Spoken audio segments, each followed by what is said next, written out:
This is the Altitude Daily Podcast. Everything you can't miss from today on Altitude Sports Radio. Moser, Lombardi, and Kane. Do you know what I think I've come to the conclusion to with Kendrick Perkins?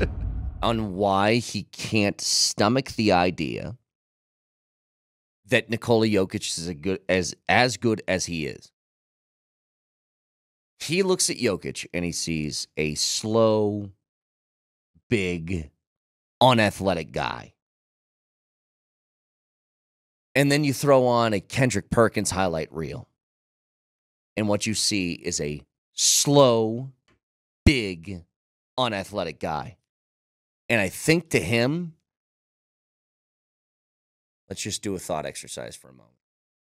Nikola Jokic is averaging 29 points, 13 boards, 10.5 assists on 58% from the field. Oh, what are you going to do? Give me Perk's numbers?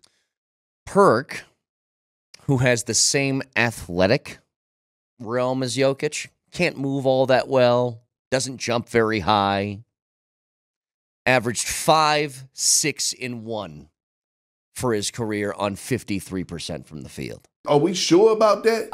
That is on your ESPN bio, sir. I think it kills him that somebody athletically in the same mold as him is 4 times in almost each category better than he is. But let's get real about it too. You say on athletically in the same mold. I mean, Joker's his drop steps, his movement around the paint. Those are fundamentals, though. True, but up and down the floor. Let's not act like he's got a quickness about him, Brett. I agree. He's got quick twitch. I'm a freak of nature. And yeah, he's got quick twitch muscles that absolutely fire. And by the way, he can run the floor with anybody. I mean, that's the thing. Let's be honest about it. If you want to call him unathletic, and I'm doing this just through a Perkins prism, okay? You want to call Jokic unathletic, then explain to me how he beats the opposing big man down the floor on every possession on offense. It's almost explain like that one to me. It's almost like, though, Perk is a flat earther, okay? And any experiment you ever do, you're not going to get him off the earth is flat. Okay, I don't know what else to say.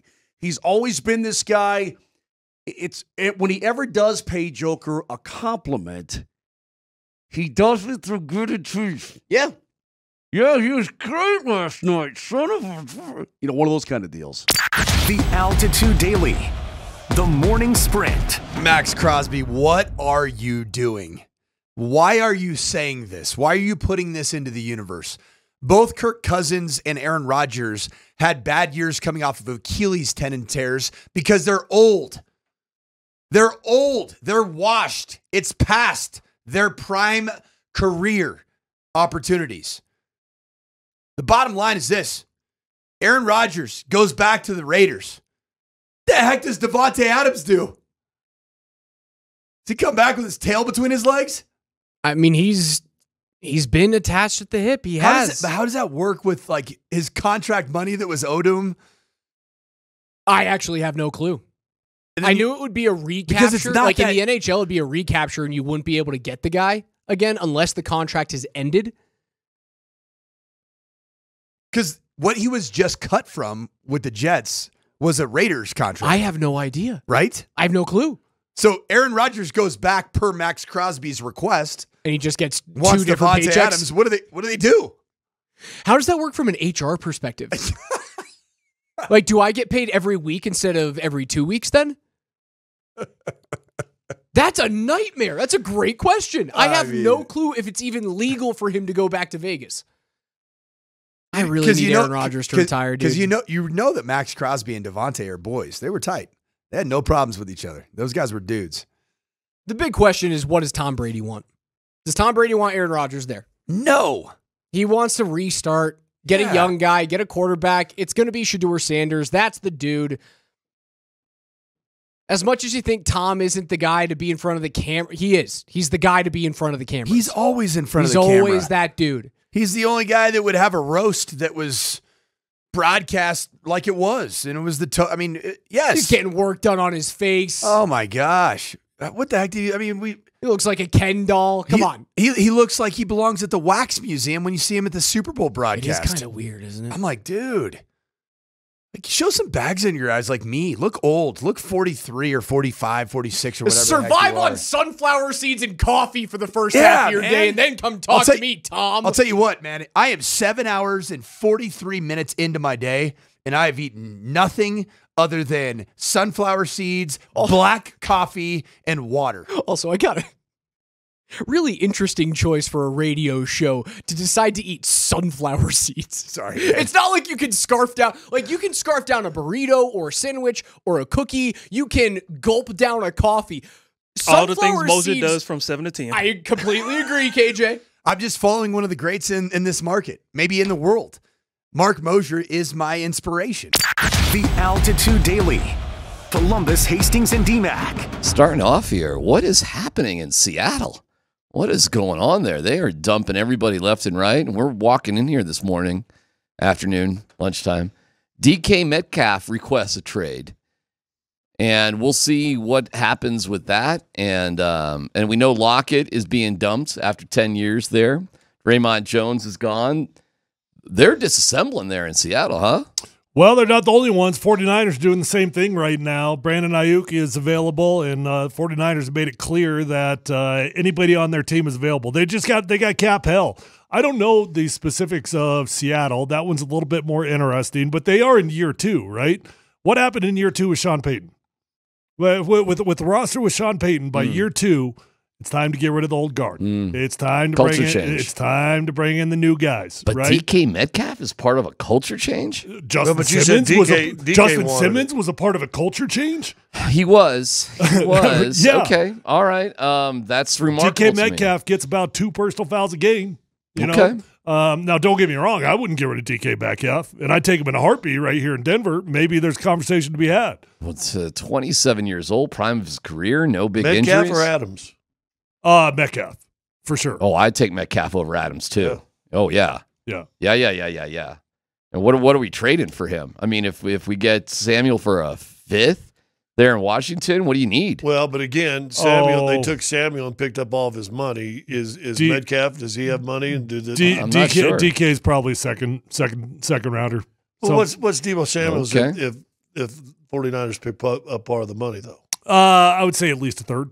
Yeah, so they I think Leggy's. We have Leggy today. Leggy's. We don't. We had Leggy yesterday. We should have asked him. But I think that was part of what Leggy's thing was that nobody, they weren't going to keep any of the money, and so that's why it had to go down to a 5th. But also, you got to understand, DK's entering his contract year, which is why teams make these moves, because they say, okay, you're entering the contract year. He wants a new contract right this minute, and we don't want to do it.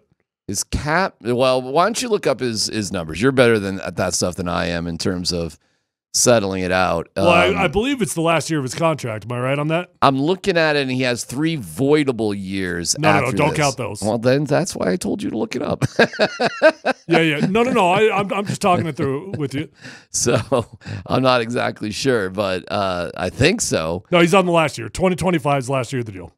So what's the cost there then? What are we talking about? Base salary, $18 million. The Altitude Daily. Kretman and Lindahl.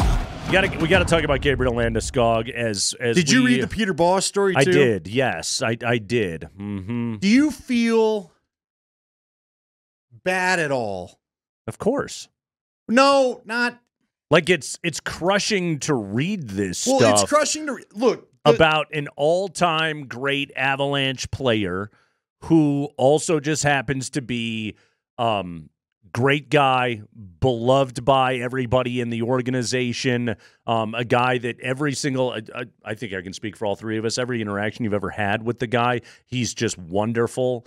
That's just the kind of guy that he is. He was the captain, and he is as beloved as he is for a good reason, This is not some Kachuk that we're talking about. This is Gabriel Landeskog, and seeing what he's going through and listening to him talk about how frustrating it's been to live without hockey, the way that it has impacted his home life, his mental well-being, and everything else, it's crushing to see that stuff because, we know a little bit about the human being behind all of it.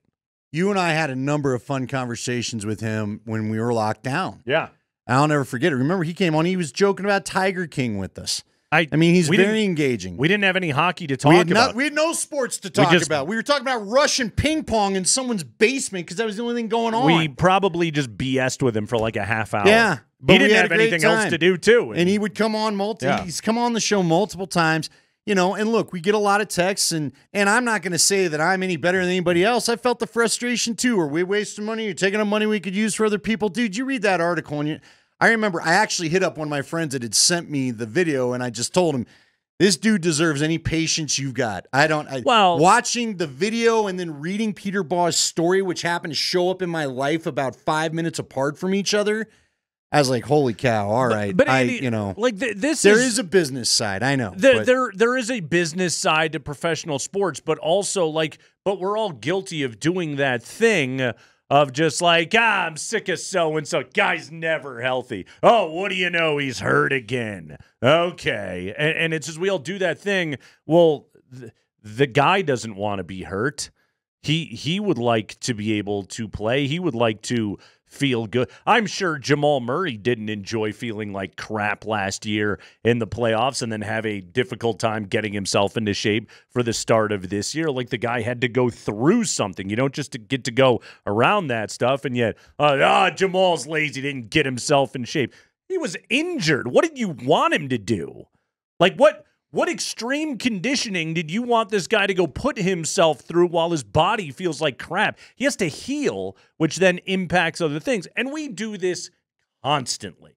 Oh, the minute a guy gets paid, we act like it's literally our money. Yeah. You and I talked about this earlier. You owe us something to get out on the field, court, ice, whatever it may be, and we detest you if you're not there. And some of it is also, and I'll talk out of both sides of my mouth here, we have to talk like front office executives, right? Because front office executives do have to think about where are the team's resources being allocated and is that guy actually available to be able to play and perform, and so the team can get the value for what they're paying the guy, because there is a finite amount of dollars by which you can pay the guy. It's called a salary cap. You've been listening to the Altitude Daily. Catch us live weekdays on 92.5 FM, the Altitude Sports Radio app, twitch.tv/AltitudeSR, youtube.com/Altitude Sports Radio, and your favorite smart speaker. Say Altitude Sports Radio.